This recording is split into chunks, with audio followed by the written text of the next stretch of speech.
Ba'zida odam shaklidagi shaytonlar bo'ladi. Ular seni Allohdan uzoqlashtiradi. Bundaylar ba'zida seni yaqinlaring ichidan ham chiqishi mumkin. Xo'p, biz bu odam shaklidagi shaytonlarni qanday tanib olamiz? Ko'zidanmi, qoshidanmi yoki peshonasiga yozib qo'yilgan bo'ladimi? Albatta yo'q. Buni qanday tanib olamiz? Alloh taolo aytadiki, shayton senga hujum qilgan payti unga qarshi qilich ko'tarma.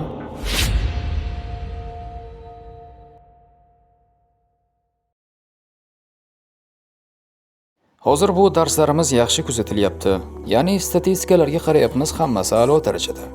Ammo lekini borki, obuna bo'lmay kuzatmalar juda yuksak darajada.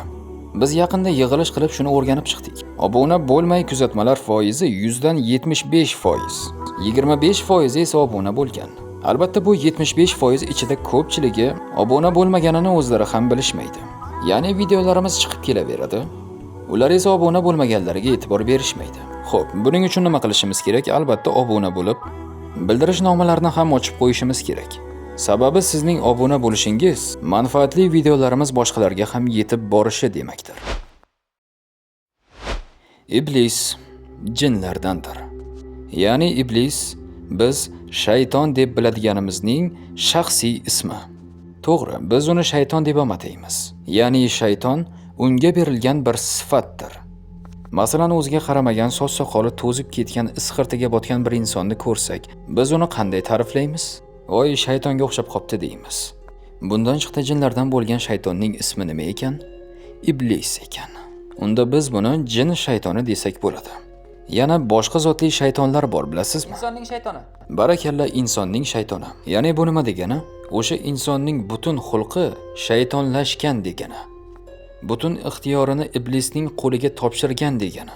Ko'rinishini, yurish-turishini insonligicha qoldirishi mumkindir, lekin u qilayotgan ishlar tamomigacha shaytonning ishi.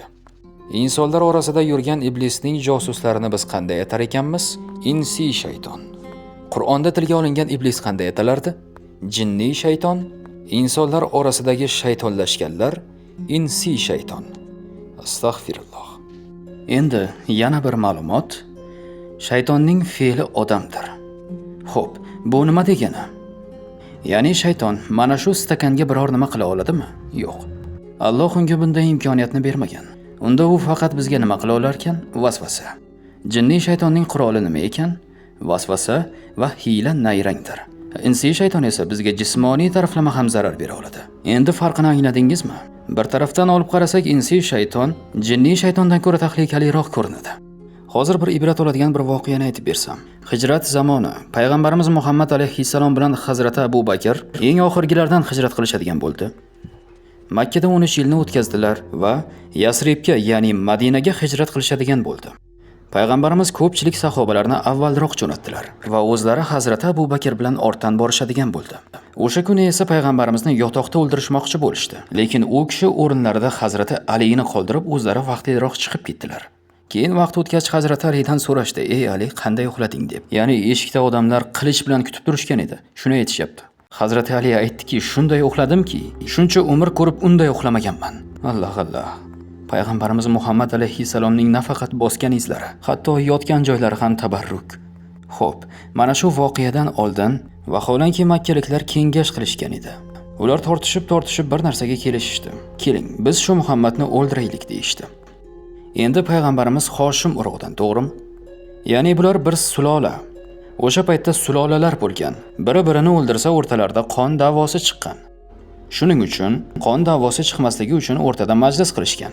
Ammo qanday? Xo'p, o'sha kengash bo'lib turgan paytida bir qariya keldi. O'sha qariya kim edi? Tavba. Qariya ko'rinishidagi iblis edi. Ya'ni shayton. Va u shu onda hiyla nayrangini Abu Jahlga o'qitirdi. Boya aytganimizdek, uning quroli vasvasa, hiyla nayrang.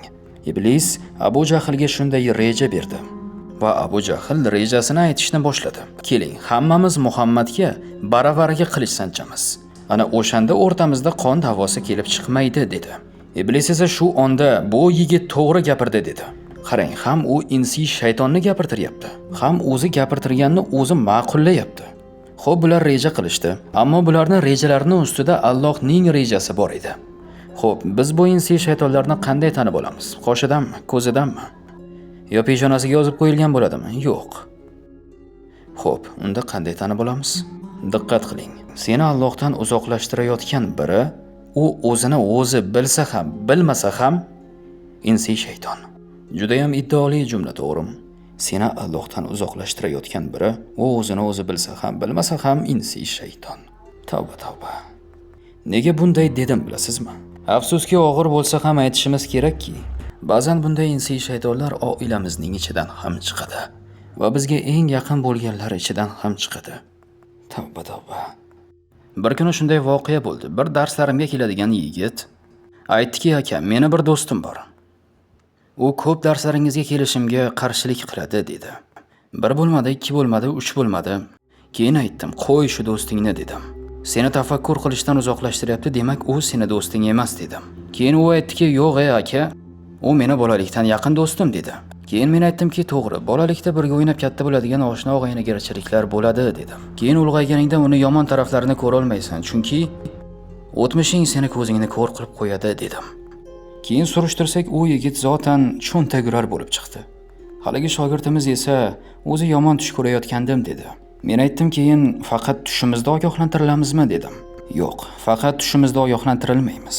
Va ushbu bo'layotgan darslarimiz ham sizga bir ogohlantirish, ammo biri seni Allohga yaqinlashtiryaptimi? Demak bilginki, ana o'sha seni haqiqiy do'sting. Yana takrorlayman. Jinniy shayton tahlikali, to'g'ri, lekin insiy shayton ham undan qolishmaydi. Insiy shayton qo'lingdan ushlab tortib keta oladi. Masalan, ziyofatlardan bir eslang. Ol do'stim, bitta ko'tar, ha? Hurmatim yo'qmi? Esladingiz, ha? U insiy shaytonlar sizni manipulyatsiya qilishga urinishadi.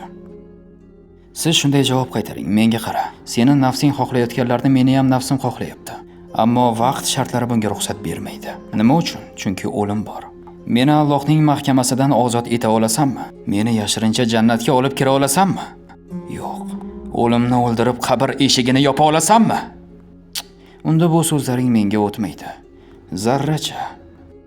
Men xohlaganim sizdan sifatga e'tibor bering. Ya'ni bu emas. Sizni yomonlikka yetaklayaptimi, demak bilingki, uning sifati shaytoniydir. Masalan, bir bola. Bormi, 5-6 oylik chaqalog'i borlar. Bor-a? Unda eshiting. Endi o'sha bola eng katta qurolidan foydalansa, ya'ni ojizligidan, yig'lasa, siqtasa, lekin onasi kelmasa, bu ojizligi nima bo'ladi? O'ziga zarar beradi. Ya'ni bu quroli o'zini o'zi tamom qiladi. Ojizligidan foydalanib onasini chaqirsa, onasi kelmasa, bu yig'lashlari o'ziga o'zi zarar beradi. Lekin bu yig'isini eshitib ota-onasi kelsa, yig'lash buning eng yaxshi yutug'i hisoblanadi. Zo'ra, bir yig'i bilan hammani harakatga tushirib yuboradi. Xo'p, diqqat qiling. Ba'zi opa-singillarimiz ibodat vaqtida uxlab qolishadi. Lekin bolasi bir inga desa, tezda o'rinlardan turib ketishadi. Ojizlikning qudratiga qara. To'g'rimi, yo'qmi? Yana masalan bir sherni oldiga borsak, u albatta bizga hujum qiladi, to'g'rimi? Lekin uning ham qorni ochsa yig'laydigan farzandi bor. Hatto hayvonlar ham farzandi qiynalmasligi uchun jonini beradi. Xuddi bizni ham, ya'ni inson zotining eng yaxshi quroli bu ojizlik. Ojizlikni tan olish. Allohga ojizligimizni tan olib bo'ysunish. Masalan, dunyoni harakatlanishiga qarang. Qanchalar ulkan sayyoralar, quyosh, yulduzlar. Hammasi kim uchun? Biz ularning oldida kimmiz o'zi? Bir zarradan ham kichikmiz xolos. Lekin ular kimga xizmat qilyapti? Albatta bizga. Lekin nima uchun? Ojizligimiz uchun. Demak, bundan chiqdi bu yerda nima bo'lyapti? Ona mehridek bir narsa. Demak, Alloh bizga mehribonlik qilyapti. Bu bir formula, tushundingizmi? Koinotni harakatga keltiradigan narsa nima? Ojizligimiz. Xo'p, eng boshida nimani tushuntirdim sizga? Shaytonni anglatdim. Yana qanaqa shaytonni aytdim? Insiy shayton, to'g'ri. Undan keyin nimani aytdim? Ojizlik. Endi bularni bir-biriga bog'laymizmi? Bularning bir-biriga shunday aloqasi bor. Shaytonga qarshi o'z boshimchalik bilan qilich ko'tarma. Biling, shayton hattoki payg'ambarlarni yo'ldan ozdirmoqchi bo'lgan. Demak, shayton kuchli ekanmi? Kuchli. Bu shayton qanchadan qancha kuchli odamlarni jahannamiy qilgan. Nima uchun deb o'ylaysiz? Chunki o'zicha harakat qilganlarni, o'z boshimchalarni shunday qilgan. Unda nima qilishimiz kerak? Shayton senga hujum qilishni boshlasa, o'zboshimchalik qilma, Alloh bilan harakat qil. Nima uchun? Chunki ojizsan.